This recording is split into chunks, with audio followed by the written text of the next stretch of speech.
अस्सलाम वालेकुम। Welcome back to comedy house by Saeed boss. बहुत दिनों के बाद मैं ब्लॉग बना रहा हूँ। वो इसके लिए क्योंकि मेरी बेटी बोल रही है कि कुछ सवालात करेगी मुझसे और मैं उसका जवाब दूँगा। तो आज मेरा एग्ज़ाम है और मुझे कुछ नहीं आता गाइस, मुझे सपोर्ट करिएगा। क्योंकि सबका आंसर मेरी बेटी को पता है, मुझे नहीं। तो आप लोग से हाजिर जाना गुजारिश है कि आप मेरे वीडियो को लाइक करें, शेयर करें और मुझे सब्सक्राइब करें मेरे चैनल को। और थैंक यू गाइस। अभी हम आगे मेरी बेटी जो सवाल करेगी वो उसका जवाब देंगे। आप लोग कहीं मत जाइएगा। स्टार्ट होता है अब। So guys, 10 questions है। One question contains 1 mark, मतलब 10 marks का ये असेसमेंट टाइप वर्कशीट टाइप होने वाला है। देखते हैं मेरा बाबू कितने सवाल के जवाब आते हैं। आपने क्या लिए थे? Science, commerce, arts? मैं कॉमर्स। कॉमर्स आएगा ही नहीं, शायद आ सकते हैं। लिथमस क्या होता है? लिथमस क्या होता है? What is litmus? ये टॉपिक है कि सारे क्वेश्चन पीएच लेवल, मतलब पीएच के टॉपिक पे, पीएच इंडिकेटर के टॉपिक पे सारे क्वेश्चन। सो लिथमस क्या होता है? What is litmus? और गाइस इसका जवाब है, मैं आप लोगों को बता दूं, मुझे नहीं पता और इसका जवाब भी मेरी बेटी ही देंगी। मैं यहाँ बैठा हूँ, मुझे कुछ भी नहीं आता। वो इसलिए गाइस क्योंकि मैं कॉमर्स का स्टूडेंट है और ये मेरे से पीएच लेवल का सवाल कर रही है। पीएच साइंस का सवाल और ये मुझसे कर रही है, तो कैसे मैं जवाब दे सकता हूँ? I am a commerce student. So please guys इसे समझाइए क्योंकि ये ऐसे सवालात मुझसे ना करे और अच्छे इजी सवाल करे मेरे से। गाइस, बचपन में तो इन्होंने कभी ना कभी तो साइंस पढ़े होंगे, पढ़े नहीं हो? साइंस ही सब्जेक्ट नहीं था क्या? तो क्यों नहीं आता? तभी पीएच लेवल पूरी दुनिया में पीएच लेवल यूज होता है। Litmus is a paper where pH is measured, मतलब पीएच का लेवल मेजर होता है। अगर लिथमस पेपर में इंडिकेटर होता है, मतलब वो बीटरूट जूस भी हो सकता है, कैबेज का जूस भी हो सकता है और बहुत सारी इंडिकेटर्स होते हैं, वो होते हैं।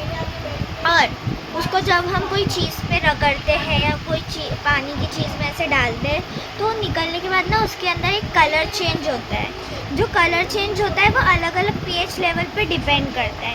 रेड, ऑरेंज, मतलब ऐसे ऑलमोस्ट रेनबो कलर ही होता है वो, तो उस पर डिपेंड करता है। तो लिथमस वो होते हैं। समझ आया? आया?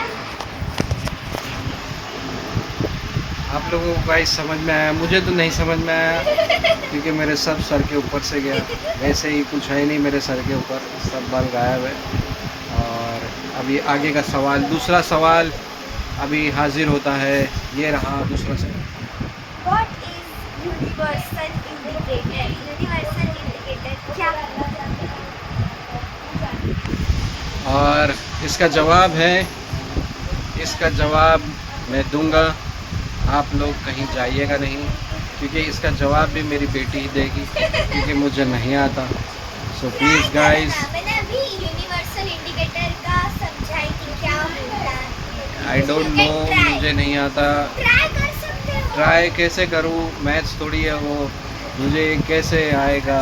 तो प्लीज़ गाइस आप लोग भी कमेंट करें और बताएं कि यूनिवर्सल इंडिकेटर क्या होता है। मैं हिंट दूँ, इससे आप लोग को भी आएगा, अब्बा को भी आएगा। यूनिवर्सल इंडिकेटर ऐसी चीज़ होती है जिससे हम पहचान सकते। आप ये बताओ क्या पहचान सकते और वो क्या होता है? हम लोग कुछ भी नहीं पहचान सकते। हम लोग सिर्फ खाना जानते और मज़े करना और क्या, इंजॉय करो, इंजॉय। पढ़ाई करना ज़रूरी है बट हमें इस सब चीज़ों का नॉलेज बहुत कम दिया गया, वो इसलिए क्योंकि हम उर्दू मीडियम के हैं गाइस, हमें कुछ नहीं आता। और आप लोग भी, अगर आप लोगों को पता है इसका जवाब तो आप लोग ज़रूर दीजिएगा। और इसका पूरा जवाब जानने के लिए आप कहीं मत जाइए, रुकिए। यूनिवर्सल इंडिकेटर वो चीज़ होती है जिससे हम ये पीएच लेवल जान सकते हैं और ये जान सकते हैं कि कौन सी चीज़ ज़्यादा एसिडिक है या न्यूट्रल है या फिर एल्कलाइन है। इसका आंसर मैं कुछ नहीं देती। Universal indicator test that which substance is on which pH level. Okay, अब तीसरा सवाल। वाह वाह वाह वाह, और इसका जवाब भी हमें पता चल गया है। सो प्लीज़ गाइस, आप कहीं मत जाइएगा। तीसरा सवाल आपके सामने है। ये सवाल आप लोगों के लिए 10 लाख रुपए के लिए। मैं आपको एक लाइन बताती हूँ जो पीएच लेवल बताती है। तो मैं ये पूछूंगी कि उन सारे कलर्स में से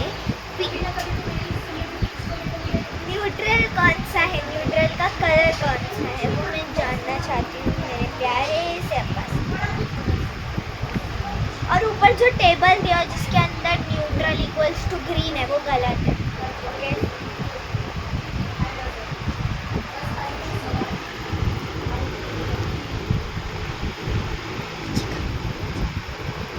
ये टेबल है, आप भी देखो, आपको जवाब देना है। ओ अब आपको जवाब देना है ना, इसको नहीं देना है। हाँ, मैंने टेबल देख लिया। टेबल नहीं देखना, अरे नीचे की लाइन है। अरे शे, हाँ नीचे की लाइन है, इसे देखो न्यूट्रल कौन सा है। ये ना, ये लाइन में से न्यूट्रल का कलर कौन सा है? न्यूट्रल का कलर। मैं आपको गलत हिंट भी दे सकती हूँ, मैं आपको गलत रास्ते पे भी लेके जा सकती हूँ। प्लीज ध्यान दीजिए। न्यूट्रल का का कलर कौन सा है? कलर, पूरा रेनबो है। हाँ न्यूट्रल का colour I think so blue होना चाहिए। Wow, that's wrong answer. जब मैं फर्स्ट टाइम टीचर से सुनती ना न्यूट्रल, मुझे भी लगा था ब्लू होगा, पर इसका सही जवाब है ग्रीन कलर। यानी गाइस, मेरा सवाल का जवाब गलत है। न्यूट्रल का कलर ग्रीन कलर होता है, ब्लू नहीं होता। बट वो मेरा एक अंदाज़ा था। और एक और मैं कॉन्सेप्ट सिखाऊंगी, उसके बाद मैं आपको क्वेश्चन पूछूंगी, क्योंकि वो क्वेश्चन ये सब सवाल इसको 6th स्टैंडर्ड में है, और हमें तो ये सब सवाल 10वीं में आता था, 10वीं में, 11वीं, तो याद 10वीं में शायद आता होगा। क्योंकि हम लोग प्रैक्टिकल तभी देते थे, उसके अलावा तो 9th और 8th में तो ज़्यादा कुछ प्रैक्टिकल होता नहीं था। प्रैक्टिकल नहीं देते, हमारा साइंस लैब टूटा हुआ है। तो क्या अभी कंस्ट्रक्शन अभी इसके स्कूल में कंस्ट्रक्शन चालू है, तो इन लोगों का साइंस लैब टूटा हुआ है, तो और हमें बस पढ़ाते हैं। हमें इन लोगों को सिर्फ पढ़ाया जाता है और ये हम लोग का दिमाग खाते हैं।